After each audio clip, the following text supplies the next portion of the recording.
Et bonjour tout le monde, j'espère que vous allez bien et j'espère que vous êtes en forme. On se retrouve une fois de plus pour l'Actu des Mouches, émission consacrée, je le rappelle, à l'actualité cinématographique et vidéoludique. Et ça fait extrêmement plaisir parce que cette semaine, il y a enfin du contenu, notamment sur les jeux vidéo. Donc, on va pouvoir démarrer de suite, mais avec les sorties cinématographiques. Et nous démarrons avec un film français qui est, attention, interdit aux moins de 12 ans. Il s'agit du film Survivre. Une catastrophe bouleverse la planète. Les pôles magnétiques de la Terre se sont inversés. Les océans ont anéanti les continents, laissant derrière eux un vaste désert. Dans ce monde ravagé, une famille doit lutter pour sa survie. Quand les pôles s'inverseront à nouveau, il sera trop tard. Alors effectivement, ça a l'air d'être un très gros film catastrophe. Alors quand je dis très gros, c'est par rapport à la catastrophe en elle-même, pas par rapport aux effets spéciaux.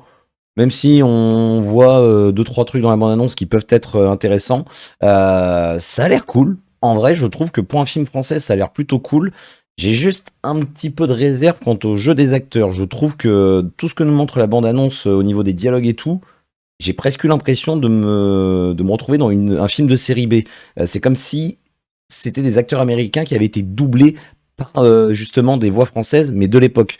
Donc je sais pas si ça va être comme ça pendant l'entièreté du film, mais en vrai, à côté de ça, le reste, que ce soit l'intrigue, ce qu'on nous montre, ouais, je suis plutôt hypé. Je suis curieux de voir ce que ça peut donner.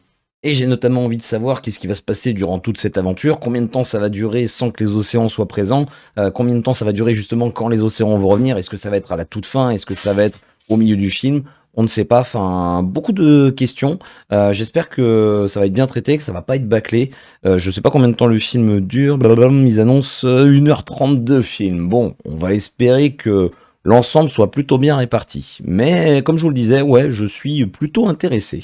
Deuxième sortie de la semaine, c'est un film que j'attendais beaucoup. Il s'agit de The Bike Riders avec Austin Butler et Tom Hardy. Dans un bar de la ville, Katie, jeune femme au tempérament bien trempé, croise Benny qui vient d'intégrer la bande des motards des Vandales et tombe aussitôt sous son charme. À l'image du pays tout entier, le gang dirigé par l'énigmatique Johnny évolue peu à peu. Alors que les motards accueillaient tous ceux qui avaient du mal à trouver leur place dans la société, les Vandales deviennent une bande de voyous sans vergogne. Benny devra alors choisir entre Katie et sa loyauté envers le gang. La bande-annonce a l'air de nous montrer pas mal de choses, mais pour une fois, je trouve que ça n'en montre pas trop non plus, dans le sens où il est difficile de comprendre vraiment quels vont être les tenants et les aboutissants de l'histoire. Alors, on le voit dans le pchit, clairement, ça va tourner autour du personnage de Benny et son choix pour soit sa bande de potes ou sa copine, enfin sa bande de potes qui est devenue, on le voit dans la bande-annonce, qui devient quand même un club de motards qui fait des choses pas terribles. Après, ce que le pchit ne nous dit pas, mais ce que semble, je dis bien semble nous montrer la bande-annonce, c'est que j'ai l'impression que le personnage d'Austin Butler, bah, c'est un peu lui enfin, j'ai l'impression que c'est lui qui est à l'origine de ce qu'est devenu le club, parce qu'à la base, c'était juste des mecs, ils le disent au début de la bande-annonce, qui voulaient rouler et c'est tout, trouver des potes pour rouler. Et un jour, justement, bah, Benny, il intervient pour péter la gueule à un mec qui cherchait des noises à Johnny, et j'ai l'impression que c'est de là que le club a commencé à évoluer, parce que du coup, on le voit dans la bande-annonce également, quand c'est au tour de Benny de se faire agresser, visiblement par des mecs qui lui demandent d'enlever son blouson, et ben là, il y a Johnny qui cette fois-ci, lui, vient à son aide, sauf que lui, il a l'air d'aller beaucoup plus loin dans le délire. On le voit carrément, il dit à ses potes, cramer le bar et tout, et à partir de là, j'ai l'impression qu'il va y avoir une spirale un petit peu descendante, ça risque d'être certainement la chute aux enfers, enfin la chute, la descente aux enfers, une descente est une chute, hein. Après, je suis très curieux de voir où est-ce que tout cela va nous mener. J'espère que les personnages vont être aussi bien construits que ce qu'on nous présente justement dans la bande-annonce, d'autant plus que ça a l'air de tourner principalement autour de deux trois personnages, donc j'espère que ça va pas se dispatcher dans tous les sens. Je mets une petite piécette sur une fin plutôt dramatique. J'ai du mal à croire que ça va se finir tout beau tout rose, tout le monde va rentrer chez soi, tout le monde va être pote et tout. Non, j'ai ma petite idée. Je ne donnerai pas mon avis, mais voilà. Je pense que ça va être un film qui peut être très très bien. Waouh, ça c'était vraiment de la grosse conclusion pour terminer de parler de ce film. Dernière sortie de la semaine qui est également un film que j'attendais beaucoup, il s'agit de Vice Versa numéro 2. Fraîchement diplômée, Riley est désormais une adolescente, ce qui n'est pas sans déclencher un chamboulement majeur au sein du quartier général qui doit faire face à quelque chose d'inattendu, l'arrivée de nouvelles émotions. Joie, tristesse, colère, peur et dégoût, qui ont longtemps fonctionné avec succès, ne savent pas trop comment réagir lorsqu'anxiété débarque, et il semble qu'elle ne soit pas seule. Bon, bah, je pense que le pchit parle de lui-même, hein. Je vous laisserai donc découvrir la bande-annonce que je vous mets une fois de plus ici. J'avais beaucoup aimé le principe du premier film, même si j'avais trouvé que ça allait pas assez loin. Enfin, malheureusement, il y a un passage, je crois qu'il y avait un passage ou deux avec les parents, enfin les émotions qu'il y avait dans la tête des parents, et je trouvais que c'était un peu sous-exploité. Donc j'espère que dans le deuxième, on le voit d'ailleurs dans la bande-annonce, il y a un passage avec les émotions dans la tête de la mère.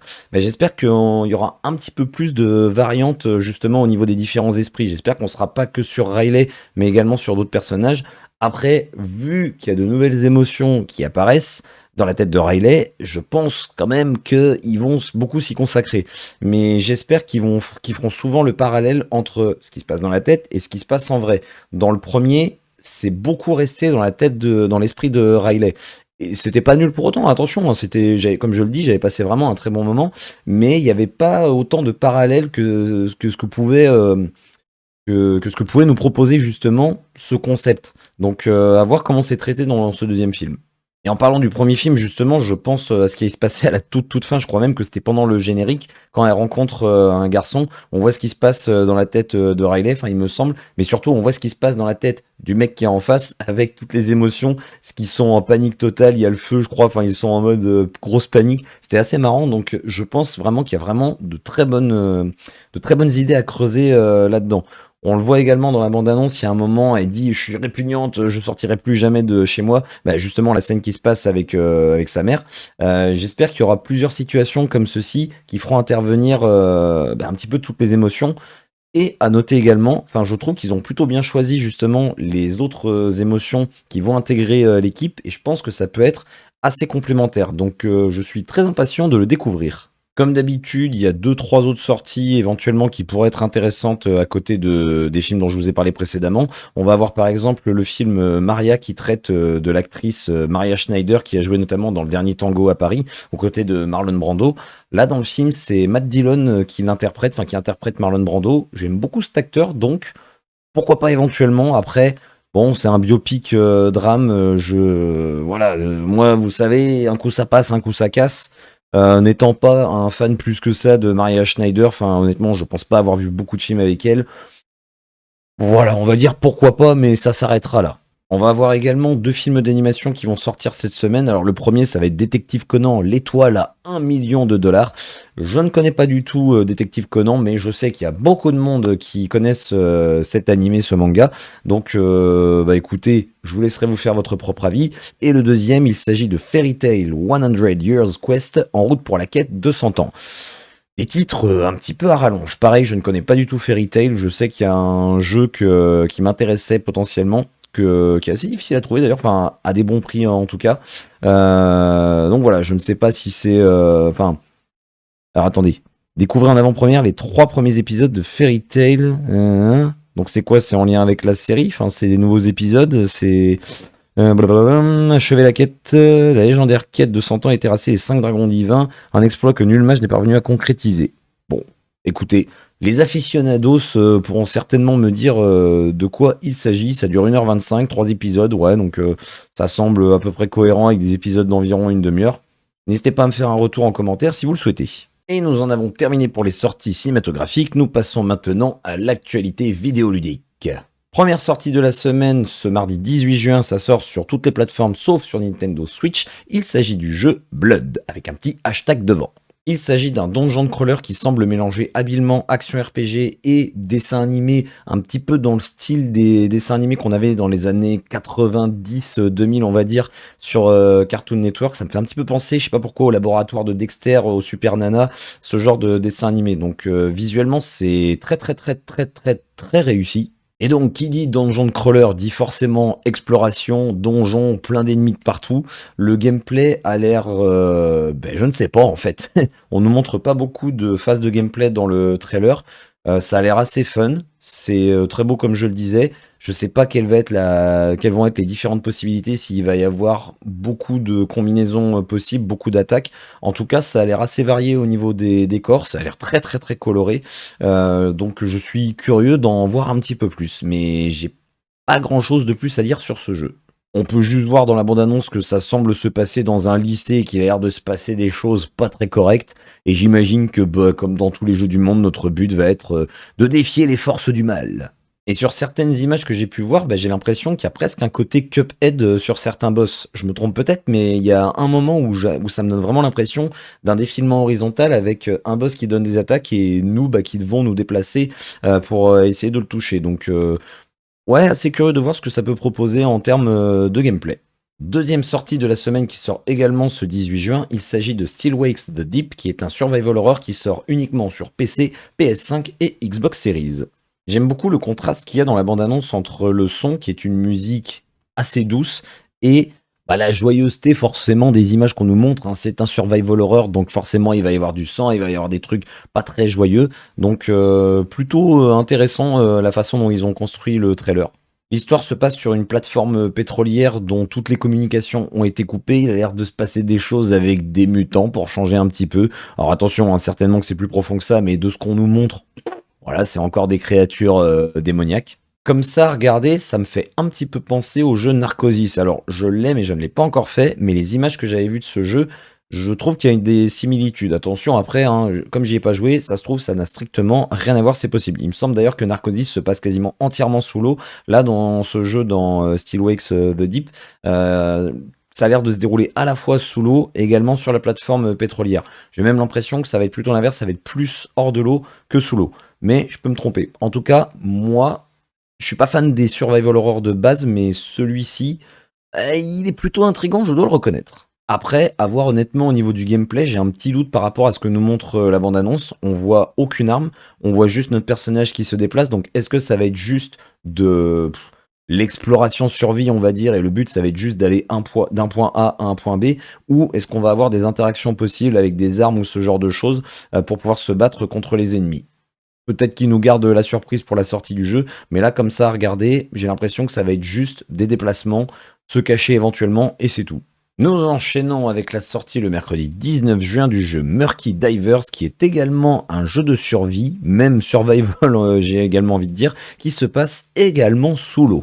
Je sais plus si je l'ai dit, ça sort uniquement sur PC et bah, ça a l'air assez rigolo, à plusieurs en tout cas. Solo, je pense qu'on s'embête un petit peu. Après, il me semble, si j'ai bien lu, que c'est un jeu exclusivement coop. Ouais, c'est ça, un jeu de survie coopératif qui nous propose bah, de nous aventurer dans des contrées abandonnées pour trouver des trésors. Et comme on peut le constater dans la bande-annonce, il y aura des... oh, la bande-annonce ne montre pas grand-chose, mais il va y avoir des vilaines bébêtes qui sont des sortes de poulpes démoniaques. Et le fait que ce soit un gameplay bah, aquatique, enfin entièrement aquatique, j'ai l'impression que ça peut être intéressant dans le sens où on peut vraiment se déplacer un peu où on veut, on va pouvoir se planquer par-ci par-là. Donc, et puis ça va changer un petit peu en termes d'ambiance par rapport et de décor par rapport à tout ce que peuvent proposer les jeux coopératifs de survie. Peut-être que je me trompe, peut-être qu'il y en a eu de la survie, des jeux de survie coopératifs sous l'eau. J'ai pas de souvenir comme ça, mais voilà, ça a pas l'air extrêmement joli, mais je pense qu'à plusieurs, il y a moyen de s'amuser. Nous enchaînons avec la sortie d'un RPG japonais qui s'appelle, je vérifie en même temps, Mushoku Tensei Jobless Reincarnation Quest of Memories. Oui, je vous le fais en franglais. Hein. Ça sort sur PC, PS4, PS5 et sur Nintendo Switch. Et de ce que j'ai pu lire et de ce que je peux voir dans la bande-annonce, ça reprend l'histoire à la fois du roman et de la série animée du même nom. Je ne connais absolument pas. Certainement que certains parmi vous connaissent cet animé ou le roman. Moi, pas du tout. Et ben, je dois reconnaître que ça fait bizarre de voir un JRPG qui propose un gameplay en vue FPS, que ce soit les phases d'exploration qui ont l'air assez rigides. On voit pas beaucoup d'extraits sur les phases d'exploration, mais ça a l'air d'avancer vraiment en saccade, même dans les déplacements, enfin lorsqu'on tourne le personnage. Je me trompe peut-être, mais c'est vraiment l'impression que j'ai en regardant le trailer.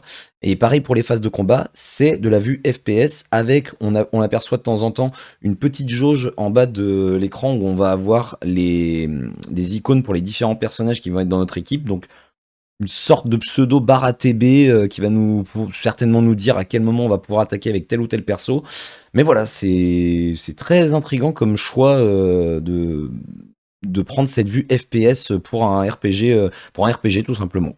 Et donc bah, ça va alterner, comme je vous le disais, ces phases de gameplay en vue FPS avec des cutscenes uniquement animé en 2D, où ça va être du blabla comme d'habitude, comme dans tous les RPG du monde, j'ai envie de dire. C'est pas une critique du tout, j'adore les RPG. Mais voilà, j'ai l'impression qu'il va vraiment y avoir que deux types d'écrans différents. La vue FPS et les cutscenes animées, c'est tout. Je sais pas si je réussis à me faire comprendre, parce que je suis sûr qu'il y en a qui vont se dire, bah oui, bah comme dans tous les jeux du monde, hein, ça alterne entre tel truc et tel truc. Mais là, c'est vraiment, il y a que deux choses, quoi. On voit vraiment juste des dialogues fixes avec des images fixes et du gameplay FPS, c'est tout. Je pense pas que c'est un jeu vers lequel je me tournerai, même si, comme je vous le disais, c'est assez intriguant la façon dont ils ont géré le gameplay. Donc, n'hésitez pas encore une fois à me faire un retour en commentaire si vous le souhaitez. Et nous en avons terminé pour les sorties vidéoludiques de la semaine.